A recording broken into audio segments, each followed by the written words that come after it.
ত্রয়োদশ জাতীয় সংসদ নির্বাচন ঘিরে বিএনপির জোর প্রস্তুতি চলছে। অক্টোবরের মধ্যে প্রার্থী চূড়ান্ত করতে মাঠ পর্যায়ে একাধিক জরিপ হয়েছে। মনোনয়ন প্রত্যাশীদের প্রাথমিক সাক্ষাৎকারও নিচ্ছেন সিনিয়র নেতারা। প্রার্থী বাছাইয়ে এলাকায় জনপ্রিয়তা, সাংগঠনিক শক্তি ও অতীত কর্মকাণ্ড গুরুত্ব দেওয়া হচ্ছে বলে জানিয়েছেন দলের স্থায়ী কমিটির সদস্য ডাক্তার AZM জাহিদ হোসেন। আক্তার হোসেনের রিপোর্ট। ত্রয়োদশ জাতীয় সংসদ নির্বাচনের সম্ভাব্য প্রার্থীরা ইতিমধ্যেই নির্বাচনী মাঠ চষে বেড়াচ্ছেন। এখনও মনোনয়ন ঘোষণা না করলেও প্রস্তুতি এবং একক প্রার্থী বাছাইয়ের কাজ জোরেশোরেই চালাচ্ছে বিএনপি। মাঠ পর্যায়ের জরিপের ভিত্তিতে মনোনয়ন প্রত্যাশীদের সাক্ষাৎকার নেওয়া শুরু হয়েছে। জেলা ও বিভাগ ভিত্তিক সাংগঠনিক রিপোর্ট পর্যালোচনা ছাড়াও অঞ্চল ভিত্তিক নেতাদের সঙ্গে আলাদাভাবে কথা বলছেন স্থায়ী কমিটির সদস্যরা।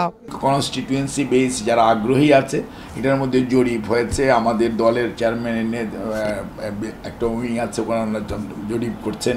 আমাদের প্রত্যেক বিভাগেরই আমাদের সাংগঠনিক টিম আছে। প্রক্রিয়াটা চলমান। এই প্রক্রিয়াটা একদিনে হয় না। একটা ইলেকশনের জাস্ট 1.5 মাস আগে প্রার্থী চুজ করে ফেলবেন তা না। It's a continuous process. Those who are in the field for last 17 years. তবে এখনই কিছু চূড়ান্ত নয় জানিয়ে ডাক্তার জাহিদ হোসেন বলেন, সাংগঠনিক দক্ষতা ও গ্রহণযোগ্যতা বিবেচনায় চূড়ান্ত সিদ্ধান্ত নেবে দলের হাইকমান্ড ও মনোনয়ন বোর্ড।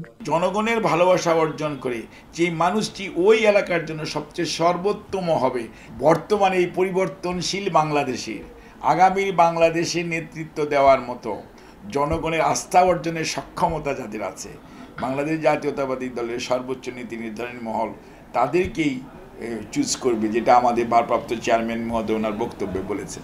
নতুন প্রজন্মের সেন্টিমেন্ট ও জুলাই সনদের আকাঙ্ক্ষা ধারণ করে ইশতেহার প্রস্তুতের কাজ চলছে বলেও জানান বিএনপির স্থায়ী কমিটির এই নেতা।